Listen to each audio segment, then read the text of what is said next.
O cheiro a tinta fresca e água rasa pairava no ar, como uma promessa. Para Diogo, o ateliê de artes da escola secundária Carolina Michaelis, nos Olivais, em Lisboa, era mais do que uma sala. Era um refúgio, um parêntese silencioso no ruído ansioso dos seus dias.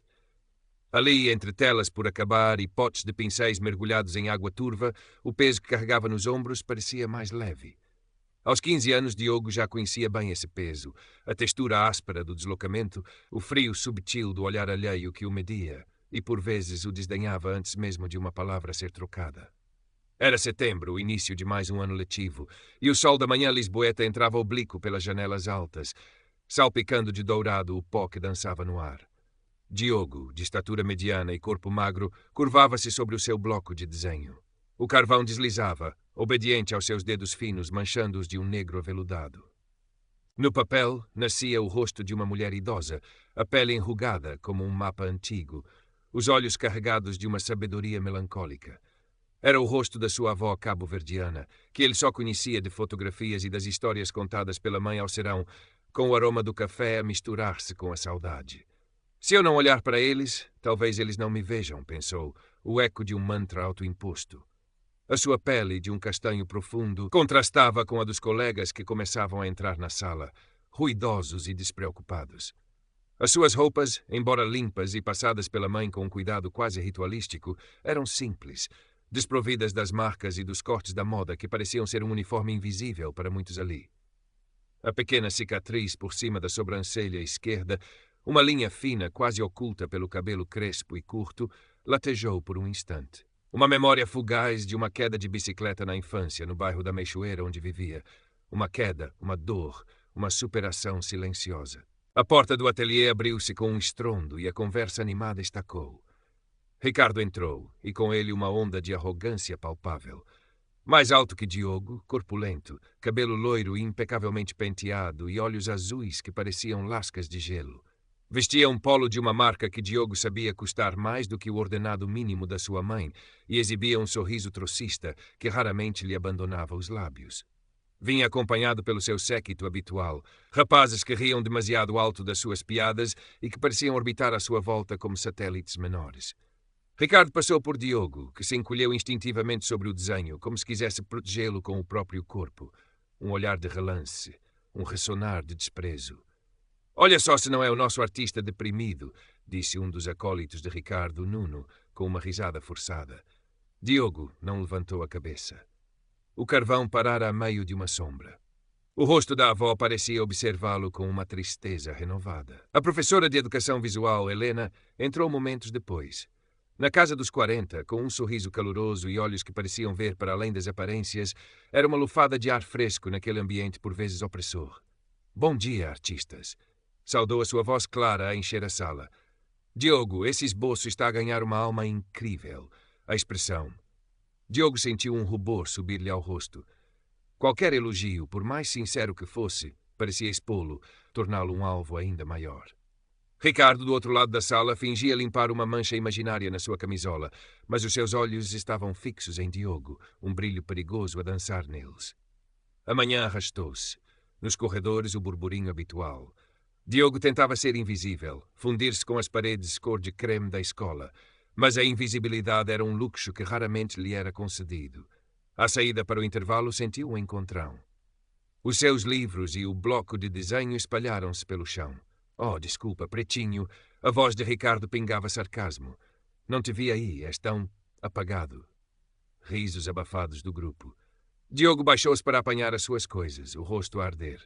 A humilhação era uma garra fria a apertar-lhe o peito. O seu bloco de desenho, a sua única verdadeira pátria, tinha uma marca de ténis suja na capa. Um dos desenhos, um perfil delicado que tentara fazer de um pássaro que via da janela do seu prédio, estava amarrotado. «Tu não pertences aqui», sibilou Ricardo, inclinando-se para que só Diogo ouvisse, o seu hálito com cheiro a pastilha elástica de menta. «Volta para a tua selva». Cada palavra era um golpe. Diogo não respondeu. Engoliu em seco, os nós dos dedos brancos de tanto apertar o bloco. Sabia que qualquer resposta só pioraria a situação. O medo era um companheiro constante, mas por baixo dele, uma raiva surda começava a fermentar. Uma raiva que ele não sabia como expressar, como libertar sem que esta o consumisse. Nos dias que se seguiram, a pressão aumentou. Não eram apenas os comentários racistas, disfarçados de piadas, os encontrões acidentais. Era o olhar de Ricardo nos corredores, um olhar que o desnudava, que o reduzia a nada. Era o isolamento. Mesmo os poucos colegas que antes lhe dirigiam um aceno hesitante, agora desviavam o olhar. O poder de Ricardo era como uma sombra que se alastrava, e ninguém queria ser apanhado nela. Diogo refugiava-se ainda mais nos seus desenhos.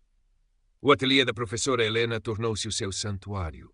Ali podia dar forma à sua angústia. Rostos contorcidos pela dor, sombras opressoras, figuras solitárias em paisagens urbanas desoladas. A sua arte tornava-se mais sombria, mas também mais poderosa, mais visceral.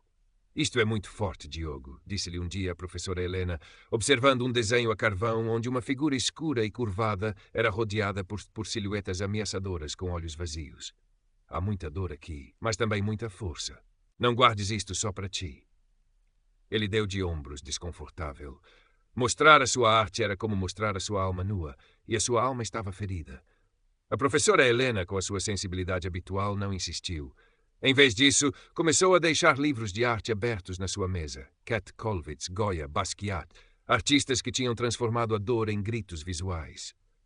Uma tarde, enquanto Diogo estava absorto a desenhar no ateliê, aproveitando a hora de almoço para escapar ao refeitório ruidoso e hostil, ouviu a porta ranger. Ricardo entrou, sozinho desta vez. O coração de Diogo deu um salto. O carvão partiu-se entre os seus dedos.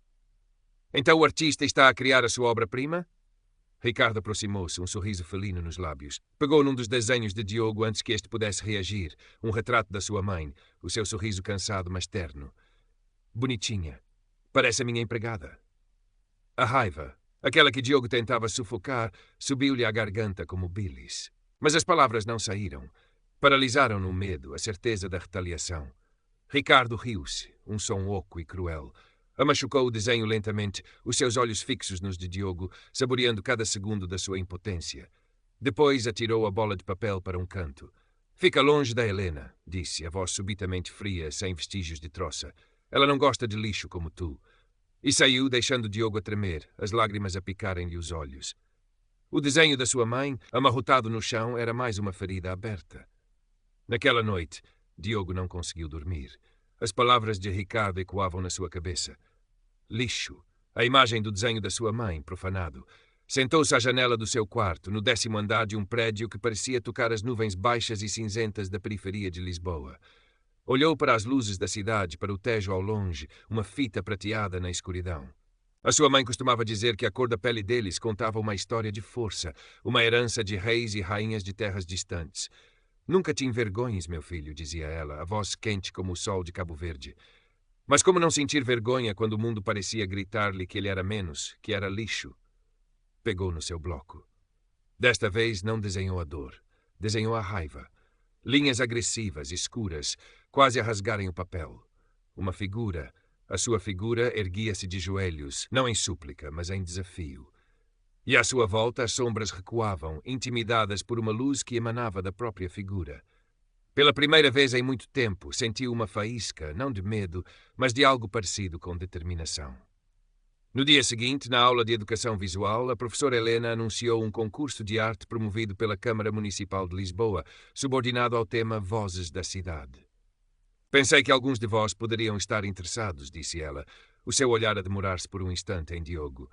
É uma oportunidade para mostrarem o vosso talento, para darem voz às vossas perspectivas. Diogo sentiu um arrepio. Vozes da cidade. A sua voz estava presa, sufocada. Mas a sua arte podia gritar. Ricardo troçou abertamente. Quem é que quereria ouvir a voz de alguns cromos desta escola? Diogo baixou a cabeça, mas a imagem do seu último desenho, a figura que se erguia, persistia na sua mente. Nos dias seguintes, Diogo trabalhou em segredo no seu projeto para o concurso. Decidiu criar não apenas um desenho, mas uma pequena série. 3 painéis que contariam uma história sem palavras. O primeiro, a opressão. Figuras sombrias a encurralarem uma silhueta solitária. O segundo, a dor e a introspeção. A figura solitária a desenhar, a transformar o seu sofrimento em linhas e sombras. O terceiro, a resiliência. A figura a erguer-se, a sua arte a irradiar uma luz que afastava as sombras. Usou apenas carvão e pastel branco sobre papel escuro, o contraste a acentuar o drama. A professora Helena percebeu que ele estava a trabalhar em algo importante. Respeitou o seu silêncio, mas deixou a porta do ateliê aberta para ele fora de horas, certificando-se de que ele tinha os materiais de que precisava. Lembra-te, Diogo, disse-lhe um dia, suavemente, a arte mais poderosa é aquela que é honesta. A aproximação do prazo do concurso aumentava a tensão em Diogo. Por um lado, o medo da exposição, do julgamento, da possível retaliação de Ricardo se ele descobrisse. Por outro, uma necessidade crescente de mostrar o que sentia, de quebrar o silêncio. Ricardo, por sua vez, parecia mais irritadiço. Talvez sentisse que estava a perder algum controle, que a sua vítima habitual estava a encontrar uma força inesperada. Os seus ataques tornaram-se mais erráticos, mas também mais cruéis. Um dia, no balneário depois da aula de educação física, Ricardo e Nuno encurralaram Diogo, empurrando-o contra os cacifos, os seus rostos contorcidos pela raiva. Ouvi dizer que te achas um grande artista, rosnou Ricardo, o seu hálito quente no rosto de Diogo. Achas que alguém quer saber da tua arte de preto? Diogo fechou os olhos, esperando o impacto. Mas, em vez disso, ouviu a voz do treinador a gritar do outro lado do balneário. Ricardo e Nuno afastaram-se rapidamente, mas não sem antes Ricardo lhe dar um último empurrão que o fez bater com as costas nos cacifos. Isto não acaba aqui, prometeu Ricardo em voz baixa. Aquele incidente, em vez de o quebrar, solidificou a resolução de Diogo. A dor nas costas era um lembrete físico da sua opressão, mas a sua arte era a sua resposta. Terminou os 3 painéis, o coração a bater descompassado. Eram crus, dolorosos, mas inegavelmente poderosos. Eram a sua voz. Um dia antes do prazo final, Diogo mostrou os painéis à professora Helena. Ela ficou em silêncio por um longo momento, os seus olhos a percorrer cada detalhe. Quando finalmente falou, a sua voz estava embargada. Diogo, isto é extraordinário. É dolorosamente honesto e incrivelmente corajoso. Ela ajudou-o a preencher a ficha de inscrição. O nome da obra, Tríptico do Silêncio Quebrado. A notícia de que Diogo tinha concorrido espalhou-se pela escola como um rastilho de pólvora, provavelmente através de algum funcionário da secretaria que viu a inscrição. Alguns colegas olhavam para ele com uma nova curiosidade, talvez até um respeito hesitante. Outros, leais a Ricardo, com um desdém renovado. Ricardo estava furioso. Sentia-se desafiado, exposto. Como é que aquele Zé Ninguém, aquele preto, ousava erguer a cabeça? A professora Helena, percebendo a tensão crescente, decidiu expor alguns dos trabalhos dos alunos que iam a concurso numa pequena vitrina no corredor principal da escola, uns dias antes de serem enviados para a Câmara. Entre eles estava uma reprodução fotográfica de um dos painéis de Diogo, aquele onde a figura se erguia, irradiando luz. A imagem causou impacto. Paravam alunos, professores, cochichavam. Não havia nome, apenas a força do desenho. Ricardo viu. O seu rosto tornou-se uma máscara de fúria. Aquilo era sobre ele. Aquela luz era uma acusação. O confronto era inevitável. Aconteceu na tarde seguinte, poucas horas antes de os trabalhos terem de ser entregues. A professora Helena tinha pedido a Diogo para ir ao ateliê ajudá-la a embalar cuidadosamente os painéis originais. Quando Diogo chegou, a sala estava estranhamente silenciosa. A professora Helena não estava lá. Em vez dela, Ricardo e Nuno esperavam-no, as suas silhuetas recortadas contra a luz da janela. Ainda achas que vais mandar esta merda para algum lado? A voz de Ricardo era baixa, ameaçadora. Nuno bloqueava a porta. Diogo sentiu o pânico gelar-lhe o sangue, mas agarrou-se à pasta que continha os seus painéis como se fosse uma tábua de salvação. Isto não tem nada a ver contigo, Ricardo, conseguiu dizer, a voz a tremer ligeiramente. Não tem nada a ver comigo. Ricardo riu, um som desprovido de humor. Tu desenhaste-me como um monstro, seu merdas.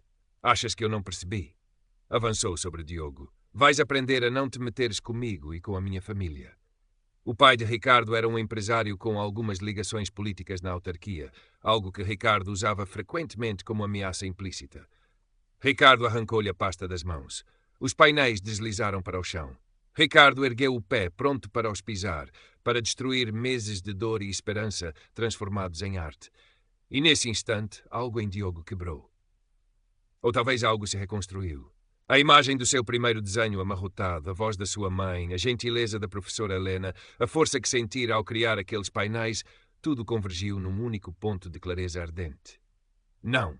O grito de Diogo ecoou pelo ateliê, surpreendendo Ricardo e Nuno, e a si próprio.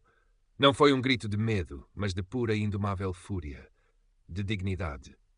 Avançou, não para atacar Ricardo, mas para se interpor entre ele e os seus desenhos. Podes bater-me, disse Diogo, a voz agora firme, embora o seu corpo tremesse. Podes insultar-me, podes tentar destruir o meu trabalho, mas não vais apagar quem eu sou. Não vais apagar a minha voz. Olhou Ricardo diretamente nos olhos, sem vacilar. Tu és um monstro, Ricardo, não pelos meus desenhos, mas por aquilo que tu fazes, por aquilo que tu és. Ricardo, apanhado de surpresa pela súbita e inesperada resistência, hesitou. Nuno olhou para Ricardo, inseguro. Nesse momento, a porta do ateliê abriu-se de rompante. A professora Helena entrou, seguida por 2 outros alunos que tinham ouvido os gritos. Um deles era um rapaz mais velho, do 12º ano, conhecido por ser justo e não ter medo de Ricardo. A cena era inequívoca. Diogo a proteger os seus desenhos no chão, Ricardo e Nuno em postura ameaçadora. Ricardo, Nuno! O que é que se passa aqui? A voz da professora Helena era cortante. Ricardo tentou gaguejar uma desculpa, falar de um mal-entendido, mas o seu rosto culpado e os desenhos espalhados contavam outra história. O aluno mais velho cruzou os braços. Eu vi-te a ameaçá-lo ontem, Ricardo. Pensei que era só um cobarde convencido, não um destruidor de arte. A chegada deles quebrou a tensão, mas também selou o destino de Ricardo naquele momento. A sua tentativa de intimidação tinha sido testemunhada. A professora Helena ajudou Diogo a apanhar os painéis. Felizmente, não tinham sido danificados. O olhar que ela dirigiu a Ricardo era de profunda desilusão e severidade. Venham comigo à direção. Agora. A reunião na direção foi longa e tensa. Os pais de Ricardo foram chamados. No início, tentaram defender o filho falando de brincadeiras de rapazes, insinuando que Diogo era demasiado sensível ao que tinha provocado. Mas a professora Helena foi inflexível. Apresentou os desenhos de Diogo como prova do impacto emocional do bullying. O aluno mais velho e os outros que testemunharam o confronto no ateliê confirmaram a agressividade de Ricardo. A diretora da escola, uma mulher experiente e pragmática, ouviu todas as partes. Viu os desenhos de Diogo. Viu a arrogância desvanecer-se do rosto de Ricardo, substituída por um medo real das consequências. Ricardo foi suspenso por 2 semanas. Foi obrigado a participar num programa de aconselhamento sobre bullying e diversidade e a escrever um pedido de desculpas formal a Diogo. Nuno recebeu uma repreensão severa. O poder do pai de Ricardo desta vez não foi suficiente para abafar o caso. A evidência era demasiado forte, as testemunhas demasiado credíveis. A aura de intocável de Ricardo tinha sido finalmente quebrada. Os painéis de Diogo foram enviados para o concurso. Algumas semanas depois, a notícia chegou. Tríptico do Silêncio Quebrado tinha ganho uma menção honrosa. Mais do que o prémio em si, foi o reconhecimento. A sua arte tinha sido vista, a sua voz tinha sido ouvida. Na escola, as coisas mudaram lentamente. Diogo já não era invisível. Alguns colegas aproximavam-se dele, curiosos sobre os seus desenhos, sobre a sua história. Pediam-lhe desculpa por terem sido passivos, por terem tido medo. Ele não se tornou subitamente extrovertido ou o centro das atenções. Continuava a ser o rapaz observador e sensível, mas agora havia uma nova firmeza no seu olhar, uma confiança tranquila na sua postura. A professora Helena sorria ao vê-lo no ateliê, agora muitas vezes rodeado por 1 ou 2 colegas que lhe pediam dicas ou que simplesmente queriam desenhar em silêncio ao seu lado. Ricardo voltou da suspensão um rapaz diferente, mais calado, menos arrogante. A humilhação pública e as sessões de aconselhamento tinham-no abalado. Não se tornou amigo de Diogo, nem houve um pedido de desculpas sentido vindo do coração.